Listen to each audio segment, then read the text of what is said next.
কুল্লামা রুজিকু মিনহা মিন সামারাতির রিজকা ক্বালু হাযা আল্লাযী রুজিকনা মিন ক্বাবলু ওয়া উতু বিহি মুতাশাবিহা। আমরা যখন জান্নাতে যাব, আমাদেরকে জান্নাতের যখন কোনো ফল দেয়া হবে, লেটস সে অ্যাপেল দেয়া হলো খাওয়ার জন্য, এই অ্যাপেল দেখেই মানুষ বলবে এই তো আপেল তো দুনিয়াতেও খাইছে। এটা তার মানে দুনিয়াতে যে খাইছে এই সেন্স কিন্তু আমরা ভুলে যাইনি।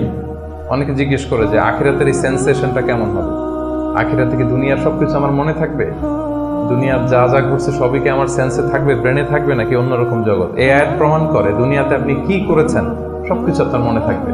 ফলে অ্যাপেল যখন দেয়া হবে দেখেই বলবে উতু বিহি মুতাশাবিহা, এরকম আপেল তো আমাকে দুনিয়াতে দেয়া হয়েছে, আর এটা তো আপেল, তো এখানে না কি ডিফারেন্ট কিছু দেয়া হবে, তো আপেল দিতেছে কেন এখানে?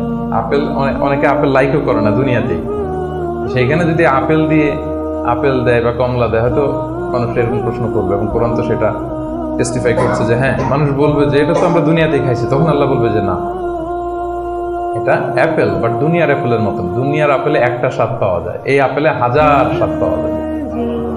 মানে এটার ফিচারটাই আলাদা। এটা খেয়ে দেখো না, টেস্টি করো নাই, একটা বাইট দিয়ে দেখো যে কিরকম। তো এই আয়াতটা আমি আনলাম এজন্য যে মানুষের সব খেয়াল থাকবে, দুনিয়াতে কি হয়েছিল, কি খাইছিল, কি করছিল, তার সব হিস্ট্রি তার মনে থাকবে।